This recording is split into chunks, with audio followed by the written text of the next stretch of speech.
சமயம் தமிழ் நேயர்களுக்கு வணக்கம். தற்சமயம் தூய்மை பணியாளரோட போராட்டம் மிகவும் பரபரப்பாக பேசப்பட்டது. ஆனால் தூய்மை பணியாளர்களை நிரந்தரம் செய்யக்கூடாது அப்படின்னு விசிக தலைவர் திருமாவளவன் அவர்கள் சொன்னது கூட்டணி கட்சியினரை கூட பரபரப்பை ஏற்படுத்தி இருக்கு. இது குறித்து நம்மளோட பேசுவதற்காக விசிகாவோட மாநில செய்தி தொடர்பாளர் திரு பாவலன் அவர்கள் இருந்திருக்காங்க. சார் வணக்கம். சார் வணக்கம்.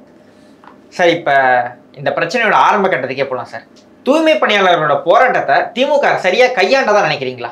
தூய்மை பணியாளர்களுடைய பிரச்சனையில் திமுக அரசு கையாண்ட விதம் எல்லோருக்கும் ஒரு வழியை கொடுத்தது. எங்களுக்கு குறிப்பாக அது மாதிரி விளிம்புநிலை சமூக மக்களுக்காக பாராட்டக்கூடிய விடுதலை சிறுத்தைகளுக்கு அது ரொம்ப ஒரு வழியை கொடுத்தது. நாங்கள் திமுக கையாண்ட விதத்தை நாங்கள் வன்மையாக கண்டிக்கின்றோம்.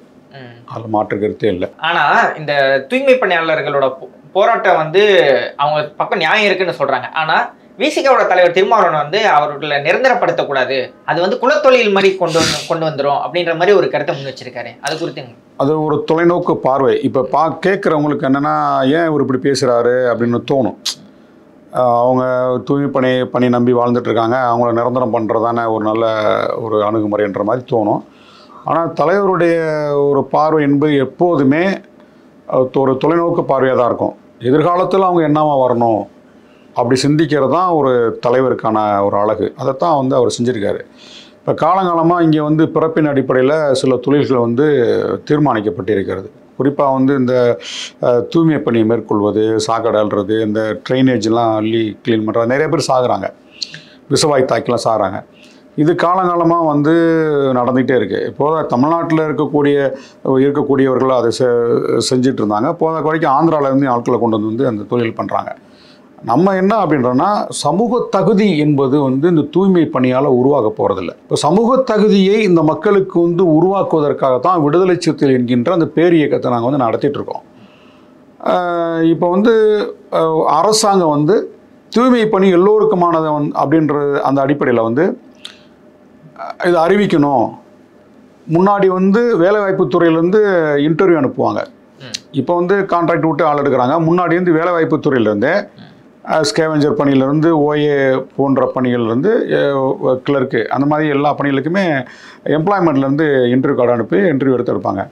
அப்படி வேலைவாய்ப்பு துறையிலிருந்து வேலைவாய்ப்புக்கான அந்த அழைப்பானை அனுப்பும்போது பார்த்தீங்கன்னா, அதில் இந்த எஸ்சியில் இருக்கவங்களுக்கு மட்டும்தான் இந்த அழைப்பானையே போகும். தூய்மை பணியாளர்களுக்கு எல்லோருக்குமா மற்ற பதவிகளுக்கு எல்லோருக்கும் அனுப்புவாங்க. ஆனால் தூய்மை பணிக்கு மட்டுமே அரசாங்கமே அரசு துறையாக இருக்கக்கூடிய வேலைவாய்ப்பு துறையை இதில் எஸ்சி கேட்டகரியை பார்த்து தான் அவங்களுக்கு இந்த இன்டர்வியூ கார்டை அனுப்பி எடுக்கிறாங்க.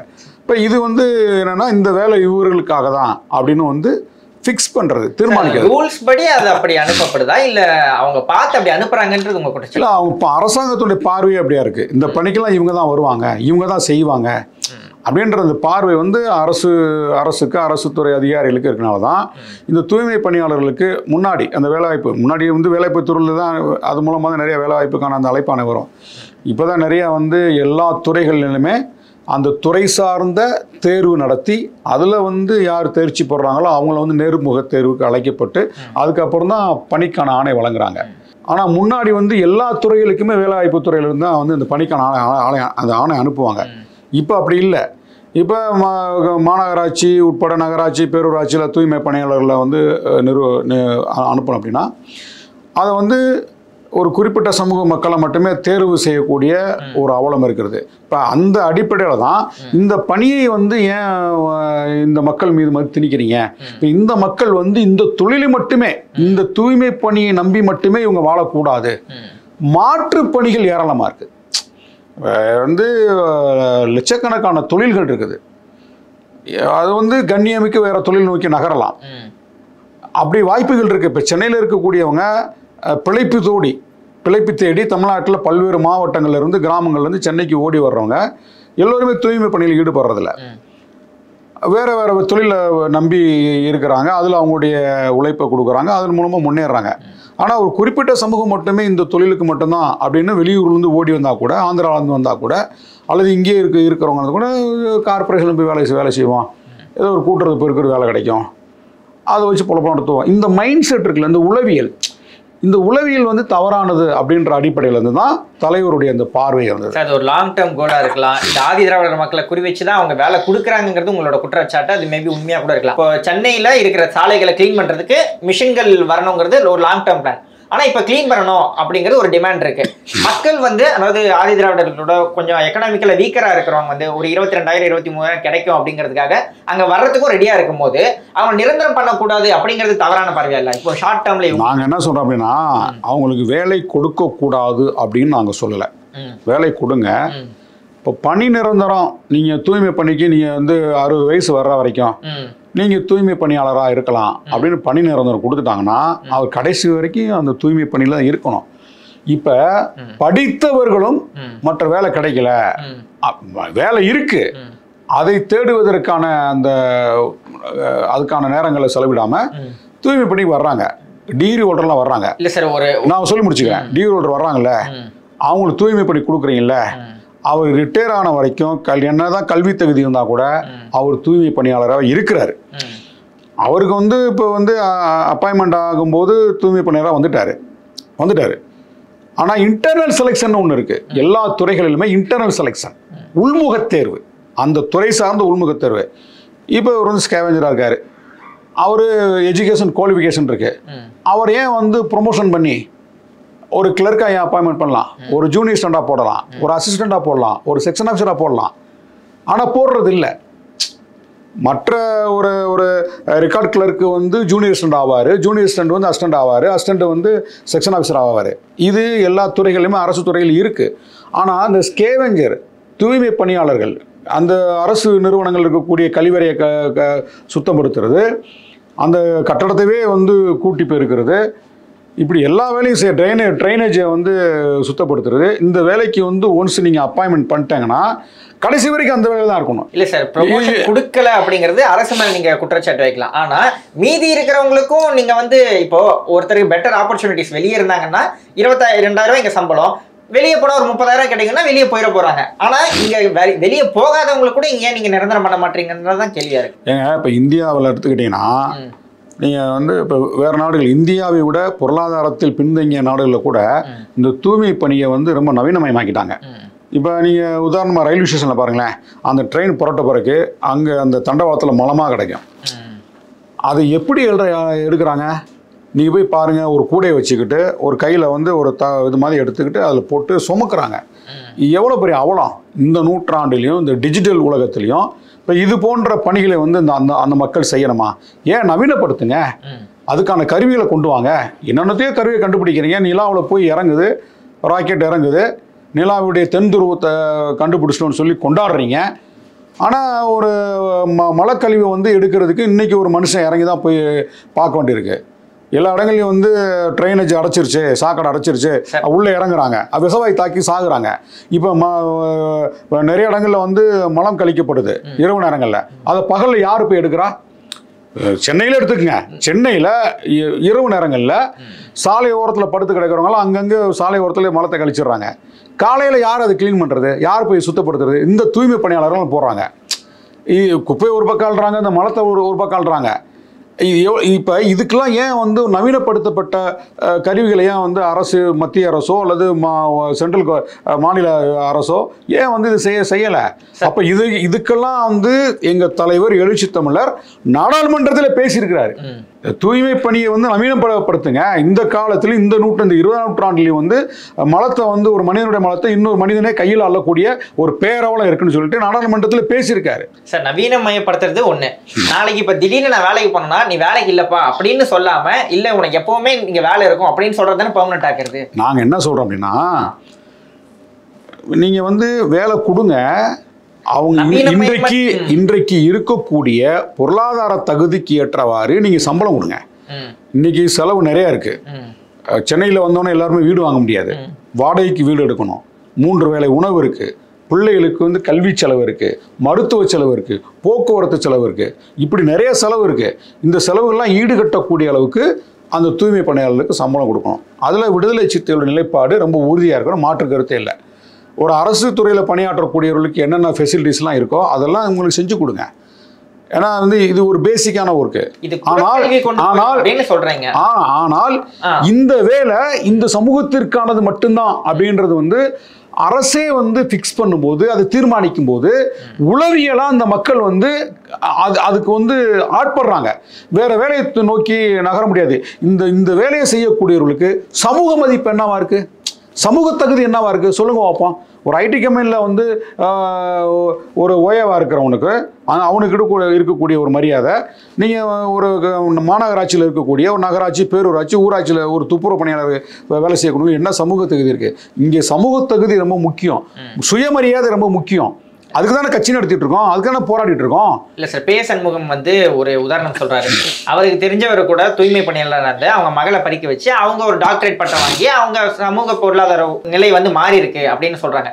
ஸோ நம்ம வந்து அவங்களோட பையன், அவங்களோட பேரண்ட் குலக்கல்வியை கொண்டு போல, இப்போ அவங்களோட பசங்க வந்து படிச்சுட்டாங்கன்னா அடுத்த நிலைக்கு போயிட போறாங்க. அதுதான் நம்மளும் விரும்புறோம். இப்போ ஒரு தூய்மை பணியாளருடைய பிள்ளை படித்து மருத்துவராயிருக்காரு, அதை தோழர் சண்முகம் வந்து சுட்டி காட்டுறாரு, அது வரவேற்கத்தக்கது தான். ஒரு ஆட்டோ ஓட்டுநருடைய பிள்ளையும் படித்து வேலைக்கு போகிறாங்க, நல்ல ஒரு இடத்துக்கு போகிறாங்க. ஒரு ஒரு ஹோட்டலில் டேபிள் துடைக்கக்கூடியவர், எச்சிகளை எடுக்கக்கூடியவர், அவருடைய பிள்ளை கூட படித்து ஒரு இடத்துக்கு வர்றாங்க, பெரிய பெரிய பதவிக்கு வர்றாங்க. இப்போ அங்கொன்றும் இங்கொன்றுமாக நடக்கக்கூடிய ஒரு சில நிகழ்வு மட்டுமே நம்ம வந்து இங்கே உதாரணமாக காட்டக்கூடாது. நம்ம காட்டுறது மாஸ் டெவலப்மெண்ட், மாஸ் க்ரோத்தும் மாஸ் டெவலப்மெண்ட் தான் இங்கே ரொம்ப முக்கியம். அதுக்காக தான் நாங்கள் போராடிட்டு இருக்கோம். அதான் சார், இங்கே பெர்மனண்டா இருந்தால் தான் அவங்க வந்து மகளை படிக்க வைக்க முடியும். இங்கே வந்து நிரந்தர பணியா பெர்மனண்ட் அப்படின்றது இந்த வேலை இந்த சமூகத்திற்கானது அப்படின்றத அதுல இருந்து தான் நாங்க மாறுபடுறோம். இப்ப நானே கேக்குறேன், இந்த துப்புரவு பணியாளருக்கு அரசு வந்து ஒரு இன்டர்வியூ அனுப்புங்க, மாநகராட்சி, நகராட்சி, பேரூராட்சி, ஊராட்சியில துப்புரவு பணிக்கு நாங்க ஆள் எடுக்க போறோம், எல்லா சாதியும் வாங்க, எல்லா சாதிக்கும் நாங்க எம்ப்ளாய்மெண்ட்ல இருந்து வேலை வாய்ப்பு துறையில இருந்து இன்டர்வியூ கார்டு அனுப்புறோம். பார்ப்பனர்கள் உட்பட கடைநிலையில் இருக்கக்கூடிய பொருளாதாரத்தில் பலவீனமாக இருக்கக்கூடிய அருந்தேரி சமூகம் வரைக்கும் இடையில எத்தனை சாதி இருக்கோ அத்தனை சாதிக்கும் எம்ப்ளாய்மெண்ட்லேருந்து அனுப்புங்க, எல்லோரும் இன்டர்வியூ கூப்பிடுங்க. ஏன் நீங்கள் இப்படி எல்லோருக்கும் அனுப்ப மாட்டீங்க? இப்போ சிக்கலே அதுதான், எல்லோருக்கும் அனுப்புங்க. அவங்க அந்த வேலைக்கு வர்றாங்களா வரலையா அப்படின்றது அவங்க விரும்பிக்கிறட்டும், அவங்க முடிவெடுக்கட்டும், யாரையும் கட்டாயப்படுத்த முடியும் இந்த வேலைக்கு. ஆனால் இன்டர்வியூ கார்டு அனுப்ப மாட்டீங்களே, நேர்முக தேர்வுக்கு அவங்களுக்கு வந்து அழைப்பானையே கிடையாதே. ஒரு குறிப்பிட்ட சமூகத்திற்கு மட்டும்தானே வந்து நீங்கள் இந்த வேலைக்கு வந்து தீர்மானிக்கிறீங்க, அவங்களுக்கு மட்டும்தான் அந்த அழைப்பானை கொடுக்குறீங்க, இன்டர்வியூ அவங்கள தான் வர சொல்கிறீங்க, நேர்முக தேர்வு அவங்கள தான் நடத்துறீங்க. இந்த விவகாரத்தில் இதுலேருந்து நாங்கள் மாறுபடுறோம். ஒருத்தருடைய வேலை வாய்ப்பை நாங்கள் வந்து இது பண்ணல. வேலை வாய்ப்பு வந்து இன்னைக்கு தேவை, அதான் ஃபண்டமெண்டல், வாழ்வாதாரத்துக்கு ஏதோ ஒரு வேலை தேவை. ஆனால் இந்த வேலையில் தான் நீ கடைசி வரைக்கும் இருக்கணும் அப்படின்றது. இப்போ நிறைய இடங்களில் பார்த்தீங்கன்னா ஸ்கூலில் இப்போ பள்ளிக்கூடத்தில் படிக்கிற பிள்ளைங்களும் அம்மா அப்பா யாராவது ஒருத்தர் வந்து தெருவை கூட்டிகிட்டு இருக்காங்க, கூட போய் உதவி செய்யுதுங்க. இது நம்ம நிறைய பார்க்குறோமா இல்லையா? கூட போய் அந்த பிள்ளைங்க படிக்கிற பிள்ளைங்கள போய் அவங்களும் சேர்ந்து கூட அம்மாவுக்கு விட முடியல, அப்பாவுக்கு விட முடியல, கூட சேர்ந்து அந்த வேலையை பார்க்குறாங்க. சரி, இது போன்ற அவலங்கள் வந்து நீடிக்கக்கூடாது அப்படின்ற அந்த தொலைநோக்கு பார்வையில் தான் தலைவர் அந்த கருத்தை சொல்கிறாரு. அவர் வந்து ஒரு கருத்தை சொன்னார்னா அதில் 1000 அர்த்தங்கள் இருக்கும். ஒரு தொலைநோக்கு பார்வையோடு இந்த சமூக விடுதலைக்காக, சமூக மாற்றத்திற்காக, சமூக தகுதிக்காக அந்த மக்களையும் தகுதிப்படுத்தணும், சமூக தகுதி உருவாக்கணும். சமூக தகுதி உருவாக்குறதுக்கு தான் நாங்கள் வந்து தினந்தோறும் போராடிட்டு இருக்கோம். அப்போ சமூக தகுதி அந்த மக்களுக்கு உருவாக்குற அந்த தொலைநோக்கு பார்வையிலேருந்து தான் இந்த கருத்து சொல்கிறாரு. இந்த விவகாரத்தில் மட்டும் என்னோட கடைசி கேள்வி சார், இப்போ போராடிட்டு இருக்க இந்த 1963 பேருக்கும் பணிநிரந்தரம் செய்யணும்னு கோரிக்கை வச்சாங்களே, இவங்களை செய்யணுமா கூடாதா? அது வந்து சென்னையில மட்டும் இந்த போராட்டம் நடத்தலைங்க, இப்போ மதுரையில் நடந்துட்டு இருக்கு, நடந்துட்டு இருக்காங்க. நாம என்ன எங்க தலைவர் சொன்ன ஸ்டேட்மெண்ட் நல்லா நீங்க கவனிங்க. இந்த பணி நிரந்தரம் அப்படின்றத கட்டாயப்படுத்தக்கூடாதுன்னு சொல்றாரு, புரியுதுங்களா? அவங்களுக்கு இப்போ அரசு அறிவித்த பல்வேறு ஸ்கீம்ஸ்லாம் ஒரு போராட்டத்தின் மூலமா சாதிச்சிருக்காங்க. தூய்மை பணியாளர்கள் தொடர்ந்து போராட்டம் நடத்தினால தான் இன்னைக்கு அவங்களுக்கு நிறைய பேர் நலத்திட்ட உதவிகள்லாம் வந்து அரசு வந்து அறிவிக்கக்கூடிய ஒரு நெருக்கடி உருவாயிருக்கு. அப்போ போராட்டம் என்பது ஒரு மாற்றத்திற்கானது, போராட்டம் என்பது ஒரு விடியலுக்கானது. அதை தூய்மை பணியாளர்கள் செஞ்சு காமிச்சிருக்காங்க, அதை நம்ம வரவேற்கிறோம். ஆனால் பணி நிரந்தரம் இந்த வேலை தான் 60 வயசு வரைக்கும் அப்படின்னு வந்து தீர்மானிக்கின்ற போது அது உளவியலாகவே ஒரு சமூகத்தை மேலும் மேலும் பலவீனப்படுத்தக்கூடியது, சமூக தகுதியை வந்து அது கீழே வைக்கக்கூடியது. கீழே வைக்கக்கூடியது. அப்போ இந்த கீழே ஒரு குறிப்பிட்ட மக்களை சமூக அந்த அடுக்கிலிருந்து கீழே வச்சிருக்கிறது தான் வந்து இந்த சனாதன கட்டமைப்பு.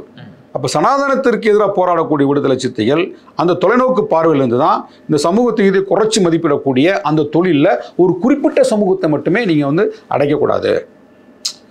நீங்கள் அடையக்கூடாது. அதான் சொல்கிறான். நீங்கள் வந்து அப்போ அரசு என்ன செய்யும், இந்த வேலைலாம் இந்த ஸ்கேவெஞ்சர் வேலை மட்டும் அரசே கொடுக்கும், தனியாருக்கு கான்ட்ராக்ட் கிடையாது, அரசு வேலைவாய்ப்பு துறையின் மூலமாக நாங்கள் அறிவிப்பு கொடுப்போம், ஒரு 5ஆம் கிளாஸோ 8ஆம் கிளாஸோ ஒரு கல்வி தகுதி அது கூட தேவையில்லை, கூட்டுறவு கல்வி கூட தேவையில்லை, எம்ப்ளாய்மெண்ட்டில் பதிவு பண்ணுங்கள், இந்த வயசு 18 வயசு வந்தவங்களாம் எம்ப்ளாய்மெண்ட்டில் பதிவு பண்ணுங்கள், நாங்கள் வந்து அனுப்புகிறோம், எல்லா சாதிக்கும் இன்டர்வியூ அனுப்புகிறோம், வரவே வரட்டும், விருப்பம் இருந்தால் வந்து வேலை செய்யட்டும், ஆனால் எல்லோரையும் நாங்கள் கூப்பிட்றோம், வேலைக்கு வா கூப்பிட்றோம், வா கூட்டு வா பெருக்கு துப்புரவு பணிக்கு வா அப்படின்னு எல்லா சாதிக்கும் நாங்கள் அழைப்பு கொடுக்குறோம், அதில் வர்றவங்க வரட்டும், அப்போ தீர்மானிக்கிட்டோம் அரசு.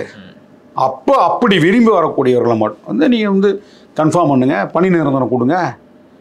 அப்படி வரும்போது நிறைய பேர் காம்ப்ரமைஸ் ஆகிக்கிட்டு இந்த களத்துக்குள்ளே வர வாய்ப்பு இருக்குது. பிற சமூகத்தை சேர்ந்தவர்கள் சரி ஏதோ ஒரு வேலை அரசு வேலை கிடைக்குது, அரசு பணி நிரந்தரம் கிடைக்குது, மாதமான 1ஆம் தேதி ஆனால் கை நிறைய சம்பளம் கிடைக்குது, நிறைய பெனிஃபிட் இருக்குது, ஒரு லைஃப் செக்யூரிட்டி கிடைக்குது அப்படின்னு சிந்திக்கக்கூடிய பிற சமூகத்தை சேர்ந்தவர்களும் அந்த வேலைக்கு வர்றதுக்கு வாய்ப்பு இருக்குது. அப்போ வரும்போது தான் அப்போ நீங்களாம் கூட்டுறவன் தள்ளிப்போ, நீ சாக்கடை அல்றவன் எட்டப்போ அப்படின்னு யாரும் சொல்ல முடியாது. ஏன்னா எல்லா சாதியும் கலந்துருப்பான், எல்லா சாதியும் கலந்துருப்பாங்க.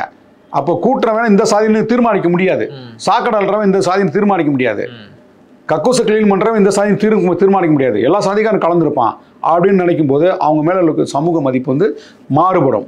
இந்த ஒரு தொலைநோக்கு பார்வையிலேருந்து தான் எங்கள் தலைவர் இந்த கருத்தை சொல்லியிருக்காரு. சரி, ஓகே சார். இப்போ என்னன்னா திமுகவோட கூட்டணியில் இருக்கிறது வந்து விசிகாவுக்கு வந்து ஒரு நெருக்கடி உருவாக்கியிருக்கு. ஏன்னா ஒரு பெரிய இஷ்யூ வரும்போது எதிர்த்து போராட முடியல, ஒரு தோழமை சுட்டல் கூட ரொம்ப வலிமையா இல்லை அப்படின்ற மாதிரி ஒரு குற்றச்சாட்டு வருது. யாரு சொன்னது தோழமை சுட்டல் கூட வலிமையெல்லாம்? என்ன அதுக்காக வேங்கை வயல் விவகாரத்துல விசிகா வந்து ஒரு பெரிதும் ஒரு போராட்டம் எடுக்கக்கூடிய ஒரு கட்சி, ஆனா பெருசா பேசல. தம்பி நீங்க இந்த வேங்கை வயலை பத்திலாம் கேட்காதீங்க. இதே உங்க சேனல்ல நிறைய நான் இன்டர்வியூ கொடுத்துட்டேன். நாங்கள் அதில் காம்ப்ரமைஸ் ஆகிருக்கோமா? இல்லை, காம்ப்ரமைஸ் ஆகிருக்கோமா? இல்லை. தமிழ்நாடு முழுவதும் நாங்கள் போராட்டம் நடத்தியிருக்கோம். நான் என்ன கேட்குறேன்னா, வேங்கை வயலில் பாதிக்கப்பட்டது ஒரு பட்டியல் சமூகத்தை சேர்ந்த மக்கள், தமிழர்கள், பூர்வக்குடிகள். இந்த நாட்டின் பூர்வக்குடிகள், மண்ணின் மைந்தர்கள். அவங்க வந்து இழிவுபடுத்தப்படக்கூடிய, அவமானப்படுத்தப்படக்கூடிய ஒரு சம்பவம் நடந்திருக்கு. மலத்தை கலந்துட்டாங்க. இதை கண்டிக்கக்கூடிய கடமை எங்களுக்கு மட்டும்தான் இருக்கா? இல்லை, விசிகாவுக்கு மட்டும்தான் இருக்கா? தலைவர் எழுச்சி தமிழுக்கு மட்டும்தான் இருக்கா? எல்லா கட்சியும் எல்லாருக்கும் இருக்குல்ல. ஏன் கண்டிக்கல? ஒரு எதிர்கட்சி வீதிக்கு வந்திருக்கோனாமா? எதிர்கட்சி எடப்பாடி பழனிசாமி வீதிக்கு வந்து உட்கார்ந்து வேங்கை வயலுக்கு நீதி கிடைக்குன்னு சொல்லி நீ உட்காரு, சட்டசபையில் பேசு, சட்டசபையில் பேசாம வீதிக்கு வந்து போராடாம வேங்கை வயலில் திமுக என்ன பண்ணுச்சு? ஏன் வந்து விசிகா கேட்கல? விசிகா எங்கே கேட்காம இருந்தோம்? தமிழ்நாடு முழுவதும் நாங்கள் ஆர்ப்பாட்டம் பண்ணோம், போராட்டம் நடத்தியிருக்கோம், நாங்கள் விமர்சனம் பண்ணிட்டு தான் இருக்கிறோம். அது 3 பேர் குற்றவாளி கிடையாது, உண்மை குற்றவாளி வேற ஆள் நாங்கள் சொல்லிட்டு தான் இருக்கிறோம். அதை வந்து இன்வெஸ்டிகேஷன் அந்த ரிப்போர்ட்டவே நாங்கள் வந்து ஏற்றுக்கொள்ளலை, நாங்கள் மறுதளிக்கிறோம். எங்கள் தலைவர் வந்து பலமுறை வந்து மாண்பு முதலமைச்சரை சந்திக்கும் போது அந்த கோரிக்கையை அழுத்தம் நிறுத்தம் வச்சுட்டு தான் இருக்கிறாரு. இன்றைக்கு வரைக்கும் நாங்கள் அதில் வந்து அரசுக்கும் எங்களுக்கும் முரண்பாடு இருக்கு, நாங்கள் காம்ப்ரமைஸ் ஆகலை. அப்போ உங்களுடைய பிராண்ட் என்னவா இருக்கு? விசிகானா வந்து இவங்கெல்லாம் வந்து எஸ்சிக்கானவர்கள், தலைவர் திருமாவளவன் வந்து எஸ்சி மக்களுக்கான பிரச்சனை இவர் தான் கேட்கணும். அவர் கேட்காத பிரச்சனையே கிடையாது. ஒரு குடிசையில் பிறந்தவர் நாடு கடந்து தனக்கென்று தனி நாட்டிற்காக போராடக்கூடிய தமிழீழ விடுதலை போராட்டத்திற்காக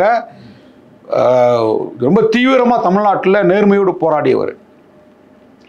கால் வைப்பதற்கு கூட காணி நிலம் இல்லாத மக்களை அணிதிரட்டி ஆற்று நீர் உரிமைகளுக்காக போராட்டம் நடத்தினவர். காவிரியில் தண்ணீர் கூறான்னு போராட்டம் நடத்திருக்காரு. முல்லை பெரியாறு அணையை வந்து உச்சநீதிமன்றம் வந்து தீர்ப்பு கொடுத்த பிறகு கேரள அரசு உயர்த்தி கட்டளை சொல்லி அந்த முல்லை பெரியாறு அணைக்காகவும் போராடிட்டு இருக்காரு. எதில் போராடல? விவசாயிகளுக்காக போராடிட்டு இருக்காரு, தொழிலாளர்களுக்காக போராடிட்டு இருக்காரு, கல்வி உரிமைக்காக போராடி இருக்காரு. இன்றைக்கு அனைத்து தரப்பு மக்களுடைய அடிப்படை உரிமைகளை பாதுகாக்கக்கூடிய அரசியலமைப்பு சட்டத்தை பாதுகாப்பதற்காக போராடிட்டு இருக்காரு. வாழ்நாள் போராளிங்க அவரு. தலைவர் எழுச்சி தமிழ் வந்து வாழ்நாள் போராளி. அவர் போராடிட்டு தான் இருக்காரு. நியாயம் என்று பட்டால் அதில் சமரசம் இல்லாத போராட்டத்தை நடத்திட்டு இருக்காரு. அப்படிப்பட்டவரை வேங்கவேலுக்கு என்ன பண்ணீங்க? வேங்கவேலுக்கு நீ என்ன பண்ண? நீ கட்சி நடத்துறீல, உன் கட்சியில் எஸ்சி இருக்கான்ல, பட்டியல் சமூக உங்க கட்சியில் இருக்காங்க, எல்லா கட்சியிலும் பட்டியல் சமூக மக்கள் இருக்காங்களா இல்லையா? இருக்காங்கல்ல. அப்ப நீ ஏன் போராட்டம் நடத்தல? நீ ஏன் கேள்வி கேட்கல? நீ ஒரு ஸ்டேட்மெண்ட் கொடுத்துட்டு போனா போதுமா?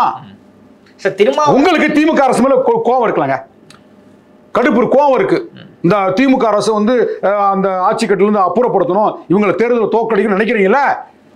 அப்ப வேங்கவேல் பிரச்சனை பெருசாக்குங்க, கேள்வி எழுப்புங்க, தமிழ்நாடு முழுவதும் வீதியில உட்காருங்க, போராடுங்க.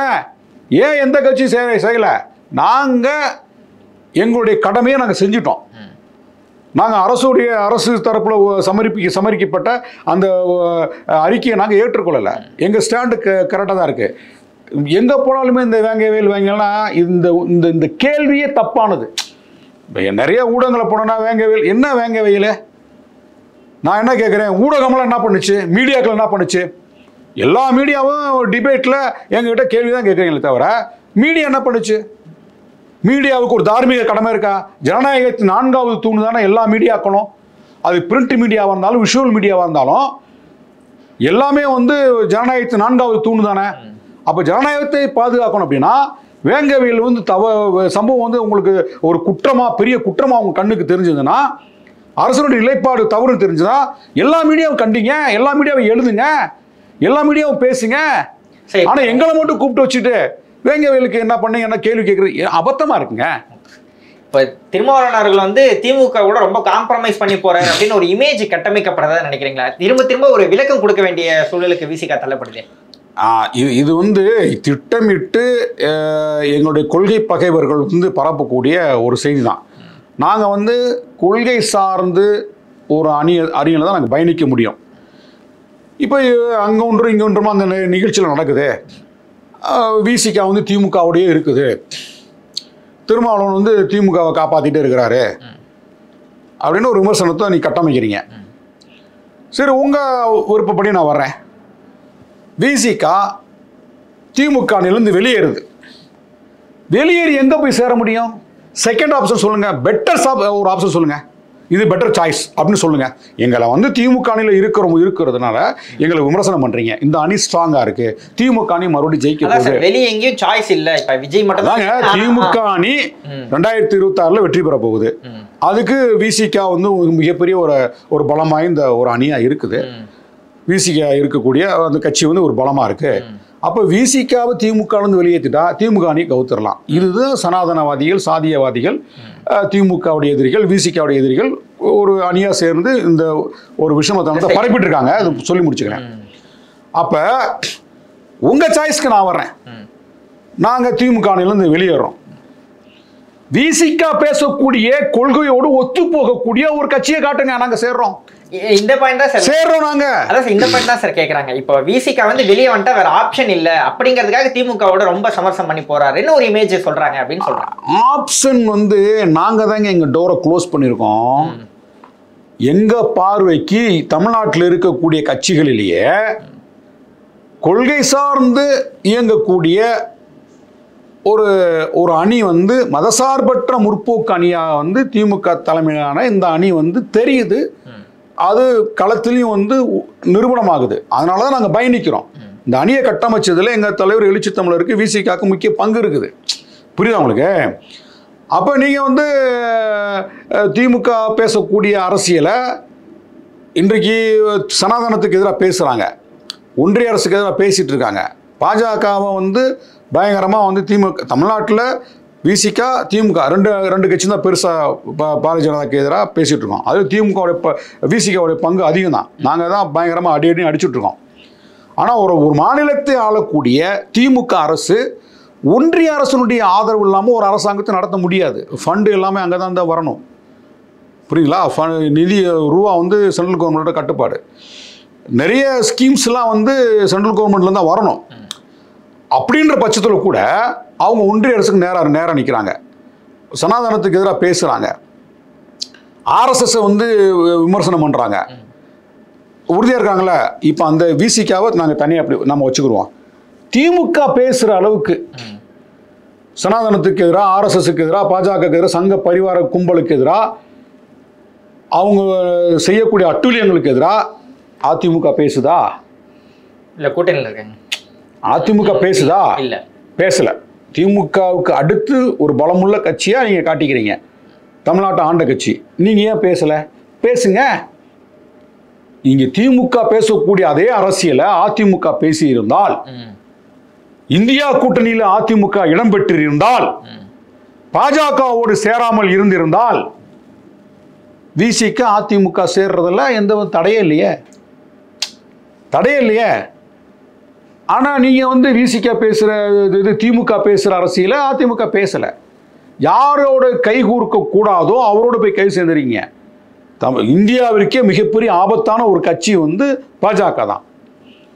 அனைத்து தரப்பு மக்களுக்கும், பெரும்பான்மை இந்துக்களுக்கும் எதிரான ஒரு கட்சி வந்து பாஜக. அந்த கட்சியோட போய் நீங்க வந்து கூட்டு சேர்றீங்களே. அனைத்து இந்திய அண்ணா திராவிட முன்னேற்ற கழகம்னு பேரை வச்சுக்கிட்டு ஜெயலலிதா அம்மையா இருந்தால் அது நடந்திருக்குமா? அப்போ நீங்க செய்யக்கூடிய தவறுகளை எல்லாம், குற்றத்திலிருந்து நீங்க தப்பித்துக் கொள்வதற்கு பாஜகவோடு கை கோர்த்து உங்க கட்சியவே ஒரு பெரிய ஆலமரத்தை சாய்க்க போறீங்க. அதிமுகவை காவு கொடுத்துட்டு இருக்கீங்க. வேறு யார் சாய்ஸா இருக்காங்க? யாரோடு சேர முடியும்? திமுக விசிக வெளியேறி யாரோடு சேர முடியும்? யாருமே இல்லைங்க. அப்படியே யாருமே அந்த அரசியல், நான் விசிக பேசக்கூடிய அரசியலோடு திமுக ஒத்து போவதால் நாங்கள் அங்கே இருக்கிறோம். விசிக பேசக்கூடிய அரசியலோடு ஒத்து போகக்கூடிய கட்சி வேற கட்சியை காட்டுங்க. எதுவுமே இல்லாத பட்சத்தில் விசிக அங்கேருந்து வெளியேறணும். விசிக ஏன் அங்கே இருக்கு? நாங்கள் எங்கே இருந்தோம் உங்களுக்கு என்ன? நாங்கள் எங்கே இருந்தோம் உங்களுக்கு என்ன? ஒரு அணியில இடம்பெறுவதும் ஒரு நிலைப்பாட்டை உருவாக்குவதும் அது எங்க கட்சி எடுக்கக்கூடிய முடிவு, எங்க தலைவர் எடுக்கக்கூடிய முடிவு, அது எங்களுடைய விருப்பம். நீங்க திமுக மேல இருக்கக்கூடிய வன்மத்தையோ விசிக மேல இருக்கக்கூடிய வன்மத்தையோ அவதூறா பரப்பிக்கிட்டு இவங்க கூட்டணியிலிருந்து வெளியேறணும், வேங்க வயலை பார்த்தியா, அங்க பார்த்தியா, மேல் பாதியை பார்த்தியா, மேல் பாதிக்கு போங்க. போய் எல்லாரும் சேர்ந்து அந்த கோயில் கதவை உடைச்சு, நீதிமன்ற தீர்ப்புக்கு முன்னாடி, இப்போ நீதிமன்ற தீர்ப்பு வந்துருச்சு, உள்ள கோயிலுக்குள்ள போறாங்க. மேல் பாதியில் என்ன செஞ்சு கேட்டீங்க? நாங்கள் போராடிட்டு தான் இருந்தோம். மேல் பாதியில் அந்த கதவு இழுத்து, கோயில் கதவு இழுத்து போடப்பட்டு பட்டியல் சமூக மக்கள் உள்ளே போகாமல் இருக்கு. யார் காரணம்? இங்கே இருக்கக்கூடிய சாதிய கட்டமைப்பு தான் காரணம். எல்லா கட்சியிலும் சாதியவாதிகள் இருக்காங்கல்ல. சாதியவாதி இல்லாத எந்த கட்சி, எந்த இது இருக்காங்க? எல்லாருமே சாதியவாதிகள் தான். அப்போ நீங்கள் போய் அடடா அந்த மண்ணின் மைந்தர்கள் பூர்வக்கூடிய மக்கள் கோயிலுக்குள்ளே போக விடாமல் புறக்கணிக்கப்படுறாங்களே, வாயா எல்லா கட்சிக்காரும் சேர்ந்து போவோம், திமுக செய்தோ இல்லையோ நம்ம போய் கோயில் கதவை உடைச்சு எல்லாரும் மக்கள் உள்ளே கூட்டி போவோம், புரட்சி பண்ணுவோம், தமிழ்நாட்டில் இருக்கக்கூடிய பட்டியல் சமூக மக்கள்லாம் நமக்கு வாக்களிப்பாங்க அப்படின்ற நம்பிக்கையில் போய் செஞ்சிருக்க வேண்டியதானே? ஏன் செய்யலை? என்ன நடந்தாலும் விமர்சன அரசியலை முன்னெடுக்கிறாங்க. விமர்சனம் பண்ணணும், குறை சொல்லணும், குற்றம் சொல்லணும். எங்களுக்கு வந்து திமுக அரசு மீது நிறைய வழிகள் இருக்குது. அந்த வழிகளோடு தான் நாங்கள் பயணிக்கிறோம். ஆனாலும் நாட்டின் நலன் என்பது எங்களுக்கு முக்கியமாக இருக்குது. நாட்டின் நலன், தேச நலத்தை பாதுகாக்கிறதுக்கு தான் நாங்கள் வந்து மதசார்பற்ற ஒரு அணியை உருவாக்கி அந்த அணியில் பயணிச்சுட்டு இருக்கோம். சார், 2 பேரும் ஒரே கூட்டணியில் இருக்கீங்க. உங்களோட நீண்ட நாள் கோரிக்கை வந்து ஆணவ கொலைக்கு எதிரான தனிச்சட்டம் கேட்கிருக்கீங்க. சமீபத்தில் அமைச்சரவை கூட்டம் கூடிய போது இதுக்கு எதிராக ஏதாவது ஒரு முன்னெடுப்பு ஏற்படுத்தப்படும் அப்படின்னு சொல்லப்பட்டது. ஆனால் அதை பற்றி ஒரு அப்டேட் கூட இல்லாமல் அப்படியே இருக்கேன். அமைச்சரவையில் சாதி ஆணவ படுகொலைக்கு எதிராக அமைச்சரவை கூட்டத்தில் அந்த நாங்கள் விடுதலை சிறுத்தைகள் முன்வைத்த சாதி ஆணவ படுகொலை தடுப்பதற்கு ஒரு தனி சிறப்பு சட்டத்தை நடைமுறைப்படுத்தணும் அப்படின்றது இப்போ தம்பி கவின் படுகொலைக்கு பிறகு அதை நாங்கள் பெருசாக எல்லா மாவட்டங்களும் ஆர்ப்பாட்டம் நடத்தி, எங்கள் தலைவர் 2 இடத்துல ஆர்ப்பாட்டம் நடத்தி ஒரு பெரிய கோரிக்கையை வச்சோம். நாங்கள் அந்த கோரிக்கை வச்ச பிறகு எல்லா மீடியாக்கள்லையும் அது ஒரு டிபேட்டாக மாறுச்சு, எல்லா ஊடகங்களையும் மாறுச்சு. ஜனநாயகவாதிகள் எல்லாமே அதை ஆமோதித்து பேசுனாங்க. அப்படி இருந்த பட்சத்தில் திமுக வந்து கூட்டி அமைச்சரவையில் அந்த ஒரு அறிவிப்பு வரும்னு எதிர்பார்த்தோம். ஆனால் அறிவிப்பு வரலை. ஏமாற்றம் அளிக்கிறது. ஆனால் திமுக அந்த தேர்தலுக்குள்ளாகவே ஒரு தனி சிறப்பு சட்டத்தை வந்து உருவாக்கணும். ஏன்னா மற்ற மாநிலங்களை கொண்டு வந்திருக்காங்க. எல்லா விஷயங்களுக்கும் நம்ம ஒன்றிய அரசு தான் இதை இந்த சட்டத்தை நடைமுறைப்படுத்தியிருக்கணும். 2018 உச்சநீதிமன்ற தீர்ப்பு வந்து வலியுறுத்தி இருக்கிறது. சாதி ஆணவ படுகொலைக்கு எதிராக வந்து தீர்ப்பு கொடுத்துருக்கு, நிறைய வழிகாட்டுதல் வழங்கியிருக்குது. இப்போ ஒன்றிய அரசு வந்து அவங்க ஒரு சட்டத்தை கொண்டு வரணும். அப்போ கொண்டு வந்தாங்கன்னா அதை பேஸ் பண்ணி எல்லா மாநிலங்களும் கொண்டு வந்துடுவாங்க. ஒன்றிய அரசு சொல்லலாம், எல்லா மாநிலங்களும் உடனடியாக அந்த சட்டத்தை வந்து நடைமுறைப்படுத்தி சொல்லலாம். இப்போ ஒன்றிய அரசு சொல்லுதோ இல்லையோ, மாநில அரசு வந்து ஒரு தார்மீக கடமை இருக்குது. அதை வந்து திமுக செய்யலன்றது ஒரு வழி எங்களுக்கு இருக்குது. இறுதியா ஒரே ஒரு கேள்வி சார், ரொம்ப பெரியார் மண் அப்படின்னு சொல்லிட்டு இருக்காங்க, சமூக நீதி நிறைய பேசப்படுது. இருந்தா கூட திமுக அதிமுக இரு பெரும் திராவிட கட்சிகள் வந்து இடைநிலை சாதியை வந்து அவ்வளோ எதிர்க்கல அப்படின்னு அவங்களோட சாதி எதிர்ப்பு வந்து பிராமணர்களோட நிப்பாட்டிது, பார்ப்பன எதிர்ப்பு மட்டும்தான் இருக்கு அப்படின்னு ஒரு குற்றச்சாட்டு வைக்கப்படுது. இந்த நிலை எப்ப மாறும் நீங்க நினைக்கிறீங்க? இது எப்படி கொண்டு போகணும்? அதாவது இந்த பார்ப்பனர்களுக்கு எதிரான ஒரு போராட்டம் இருக்குல்ல, அது வந்து பிற மாநிலங்களை விட தமிழ்நாட்டில் தான் ரொம்ப வீச்சாக இருந்தது. தமிழ்நாட்டில் அன்றைக்கு கல்வி கற்றவர்கள் நிறையா பேர் இருந்தாங்க, இடைநிலை சாதியை சேர்ந்தவங்க. நிறைய லீடர்ஸ், தலைவர்கள் வந்து உருவானாங்க. அந்த தென்னிந்திய நல உரிமை சங்கம் தொடங்கப்பட்ட போது அதில் இருந்த ஆளுமைகள், அது நீதி கட்சியாக மாற்றப்பட்ட போது பெரிய பெரிய ஆளுமைகள் இருந்தாங்க. பனகல் அரசர் முதல் கொண்டு ஏராளமான தலைவர்களாக இருந்தாங்க. எல்லாருமே பெரிய ஜாம்பவான்கள், எல்லாம் எஜுகேட்டடு, பெரிய செல்வந்தர்கள் இருந்தார்கள். ஆனால் தீண்டாமைக்கு உள்ளானார்கள் இடைநிலை சாதி. அவங்கெல்லாம் முதலியார், செட்டியார், பிள்ளைமாறு, இப்படி நிறைய ரெட்டியார், நாயுடு, கவுண்டரு, இப்படி அடிக்கிட்டே போகலாம். அந்த மாதிரி சமூகத்தை சேர்ந்தவர்கள் தான். எல்லாம் லேண்ட்லார்டாக இருந்தாங்க, நிறையா படிச்சிருந்தாங்க, அந்த மாதிரி செல்வந்தர்களாக இருந்தாங்க. அவர்களையே பார்ப்பனர்கள் ஒதுக்கி வச்சாங்க. ஒரு காங்கிரஸ் கூட்டம் நடக்கும், அங்கே பார்ப்பனர்கள் தனியாக உட்காருவாங்க. பேக்வர்டு கிளாஸ்லாம் பிற்படுத்தப்பட்ட சாதி, இந்த ஆண்ட சாதி, மன்னர் பரம்பு சொல்கிறவங்க போனால் தனியாக உட்காந்துருப்பாங்க. சாப்பாடு நேரம் வரும்போது கூட பார்ப்பனர்கள் தனியாக தான் சாப்பிட்டாங்க, இவங்க தனியாக சாப்பிடுவாங்க. இதெல்லாம் அவங்களுக்கு ஒரு பெரிய உறுத்தலாகவே இருந்துச்சு. என்னடா வந்து நம்ம ஊரில் பெரிய பணக்காரனாக இருக்கோம், பெரிய நிலச்சுவான்தாராக இருக்கிறோம், நமக்கு கீழே நிறைய சாதிகள் வந்து கீழே இருக்குது, நம்ம தான் ஊருக்கு பண்ணையாராக இருக்கிறோம், நம்ம ஜமீன் பரம்பரையாக இருந்திருக்கோம், நம்மளும் படிச்சிருக்கோம், ஆனால் இவன் வந்து நம்மளை சாதி பார்க்குறான், நம்மளை ஒன்றும் நம்ம புலங்கூட மாட்டுறான், ஒதுக்கி வைக்கிறான் அப்படின்றது கோவம் இருக்குல்ல. அப்போ இந்த கோபத்திலேருந்து அவங்க எல்லாமே ஒன்று கூடி தான் தென்னிந்திய நலச்சங்கத்தை உருவாக்குறாங்க. அது வந்து நீதி கட்சியாக வந்து உருவெடுக்குது. நீதி கட்சி தான் வந்து திராவிடர் கழகமாக மாறுது. அப்போ பெரியார் வந்து நீதி கட்சியிலேருந்து அவர் தலைமைக்கு போன பிறகு நீதி கட்சி வந்து தேர்தலில் பங்கெடுக்காது அப்படி நீதி கட்சின்ற பேரை மாற்றி திராவிடர் கழகமாக கொண்டு வராரு. திராவிட கழகத்துலேருந்து தான் திமுக வருது, திமுகலேருந்து அதிமுக பிரியுது, திமுகலேருந்து மதிமுக பிரியுது. இப்படி ஒரு பாரம்பரியம் இருக்குது. இதில் நீதி கட்சி உருவாக்கப்பட்டு அது பெரிய அளவில் தமிழ்நாட்டில் வந்து அதிகாரத்துக்கு வந்த பிறகு இடைநிலை சாதிகள் வந்து கல்வி, பொருளாதார, வேலைவாய்ப்பு, அரசியல் அதிகாரத்தில் நல்ல ஒரு டெவலப், ஒரு பெரிய ஒரு படிநிலைக்கு வர்றாங்க. பிற மாநிலங்களை ஒப்பிடும்போது இங்கே இருக்கக்கூடிய இடைநிலை சாதிகள், backward class, so called backward class, இவங்க எல்லாருமே என்ன வராங்கன்னா ஒரு அரசியல் அதிகாரத்துக்கு வர்றாங்க. மற்ற ஸ்டேட்டில் பார்த்தீங்கன்னா நிறைய பார்ப்பனர்கள் வந்து சிஎம்மாக வருவாங்க. இந்த பேக்வர்டு கிளாஸ் எடுத்துக்கிட்டிங்கன்னா பிற மாநிலங்களில் லேண்ட்லார்டாக இருப்பாங்க, பெரிய விவசாயி, பண்ணையாராக இருப்பார். அந்த விவசாயம் இன்னொரு பக்கம் வணிகம், வியாபாரம், வியாபாரம் அதில் தான் இருப்பாங்க. படிப்பு கிடையாது, பெரிய பண்ணையாராக இருப்பாங்க, கை நாட்டு தான் வைப்பாங்க, பள்ளிக்கூடத்துக்கு போயிருக்க மாட்டாங்க. ஆனால் தமிழ்நாட்டில் கல்வி இவங்களுக்கு கிடச்சிருச்சு, ஊரில் செல்வந்தராகவும் இருக்கிறாங்க, இவங்களுக்கு அரசியல் அதிகாரமும் கிடச்சிருச்சு. திமுக வந்த பிறகு இன்னும் அது பெருசாக வளர்ந்துருச்சு. தமிழ்நாட்டில் இருக்கக்கூடிய பிற்படுத்தப்பட்ட சமூகத்தை சேர்ந்த அனைவருக்கும் கல்வி, வேலைவாய்ப்பு, அரசியல் அதிகாரம் என்கின்ற அந்த இடத்தை நோக்கி பெருசாக வளர்ந்தாங்க. இப்படி வளரும்போது அந்த அதிகாரத்தை தக்க வைத்துக் கொள்வதற்கு மற்றவங்க வந்துடக்கூடாது அப்படின்ற பார்வை அவங்கள்ட்ட உருவாச்சு. இல்ல இது ஏன் கேக்குறேன்னா, ஆணவ படுகொலைக்கு தனி சட்டம் ஏற்றதுக்கு மறுக்கிறாங்க.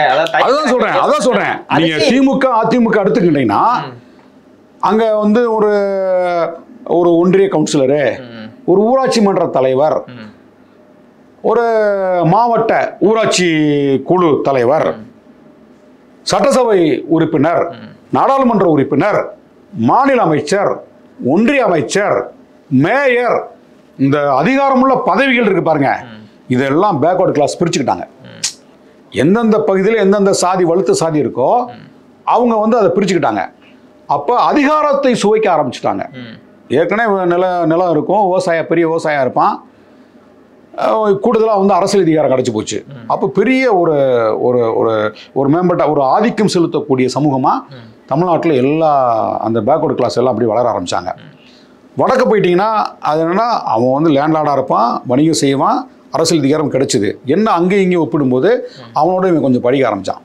அப்போ இங்கே என்ன விவரம் உருவாகுது அப்படின்னா இவங்கள்கிட்ட வந்து இந்த கிடைச்ச அரசியல் அதிகாரத்தை தக்க வச்சுக்கணும். மற்றவங்களும் வந்து அதில் வரவிடக்கூடாது. அவங்களே வச்சிருக்காங்க. இப்போ அரசாங்கம் வந்து உள்ளாட்சி தேர்தல் வந்து அரசு கொண்டு வருது, பஞ்சாயத்து ராஜ் சட்டத்தை அரசு கொண்டு வருது. அந்த சட்டத்தின் அடிப்படையில் ஒரு பட்டியல் சமூகத்தை சேர்ந்தவன் பாப்பாப்பட்டி, கீரிப்பட்டி, கோட்டக்காட்சி இப்படி நிறைய இடங்களில் போய் அரசு ஒதுக்கப்பட்ட அந்த ரிசர்வேஷன் உள்ள அந்த ஊராட்சி மன்ற தலைவர் பதவி போட்டியிடல. மேலே உள்ள படுகொலை அதுக்காக தான் நடந்துச்சு, போட்டியிட முடியல. ஏன்? நீ வந்து சமூக நீதி கோட்பாட்டின் அடிப்படையில் நீ வந்து பொருளாதாரத்துக்கு மேலே வந்துட்ட, உனக்கு அந்த அரசியல் அதிகாரம் கிடைச்சி போச்சு. அந்த அதிகாரத்தை தக்க வச்சுக்கிறதுக்காக அதே வந்து மண்ணின் மைந்தராக இருக்கக்கூடிய பட்டியல் சமூக மக்கள் அந்த இடத்துக்கு வரக்கூடாதுன்னு பார்க்குறேன். இங்கே இருக்கிற நிலைமை நீங்கள் சொல்கிறீங்க சார், அதுதான் நான் கேட்குறேன். சமூக நீதி அதிகமாக பேசுகிற மண்ணில் இன்னமும் இடைநிலை சாதி வந்து ரொம்ப ஆதிக்கம் செலுத்திக்கிட்டு இருக்காங்க. ஆனால் பட்டியல் இனத்தவர்களோ மற்ற பிரிவினரோ வந்து மேலே இன்னும் வரலையே, ஆனால் நம்ம தான் அதிகமாக சமூக நீதி பேசுகிறோமேங்கிறத என்னோட கேள்வி. அதுக்காக வந்து நம்ம மூட்டை பூச்சி கடிக்குது அப்படின்ற வீட்டை கொளுத்திட முடியாது. மூட்டை பூச்சி கடிக்குது அதுக்காக வீட்டை கொளுத்திட முடியாது. சமூக நீதி அப்படின்றது ஒரு வீடு, அதில் எல்லோரும் வசிக்கலாம். அந்த வீட்டை பாதுகாக்க வேண்டிய கடமை இங்கே இருக்க பேக்வர்டு கிளாஸுக்கு இருக்குது, எஸ்சி எஸ்சிக்கு எல்லா கம்யூனிட்டிக்குமே எல்லா சாதிகளுக்கும் பொதுவானதான சமூக நீதி எல்லோருக்குமே இருக்குது. நம்ம அப்படியே அதை பார்க்கணும். அதான் நான் சொல்கிறேன்ல, இவங்க கையில் கிடைச்ச அதிகாரத்தை தக்க வைத்துக் கொள்வதற்கு மற்றவங்க வளரக்கூடாது அப்படின்னு பார்க்குறாங்க. இதில் வந்து என்னென்னா அது காலப்போக்கில் எப்படி டெவலப் ஆகுதுன்னா ஒரே சாதிகளுக்குள்ளேயே ஒருவர் வந்து அதிகாரத்துக்கு வந்துட்டா அவர் மட்டும்தான் அந்த அதிகாரத்தில் இருக்கணும். ஃபார் எக்ஸாம்பிள் ஊராட்சி மன்ற தலைவர் ஒரு ஜெனரல் தொகுதியில் ஒருத்தர் தேர்ந்தெடுக்கப்பட்டால் அடுத்தடுத்து அவர் தான் வரணும். நிறைய இடத்துல படுகொலை நடக்குதுல்ல, ஒரே சாதிகளுக்குள்ள ஊராட்சி மன்ற தலைவர் பதவிக்கு எதிர்த்து நிற்கிறவங்களாம் படுகொலை செய்யப்படுறாங்க. அப்போ இந்த அதிகாரம் தான் எல்லாத்தையும் தீர்மானிக்குது. அதிமுக திமுக ரெண்டு கட்சிகளுமே பேக்வர்டு கிளாஸ் பிற்படுத்தப்பட்ட சமூகத்தை சேர்ந்தவர்கள் தான் ஆளுமையாக இருக்கிறாங்க. இங்கே ஓட் பேங்காக இருக்கிறது வந்து கன்சாலிடேட்டடாக இருக்கிறது பட்டியல் சமூக மக்கள். ஆனால் ரெண்டு கட்சியிலுமே எல்லா சாதியும் வந்து இருக்கிறாங்க. இப்போ இந்த அதாவது பிற்படுத்தப்பட்ட மக்களுடைய இந்த இருப்பை ரெண்டு கட்சி தலைமை இழக்க விரும்பலை. புரியுது அவங்களுக்கு? அவங்களுடைய இருப்பை ரெண்டு கட்சியுமே இழக்க விரும்பலை.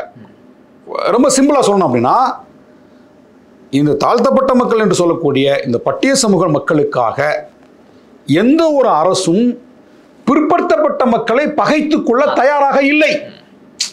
புரியுதுங்களா? எஸ்சி மக்களுக்காக எந்த ஒரு அரசும் பிசி மக்களை பகைத்துக் கொள்ள தயாரா இல்லை.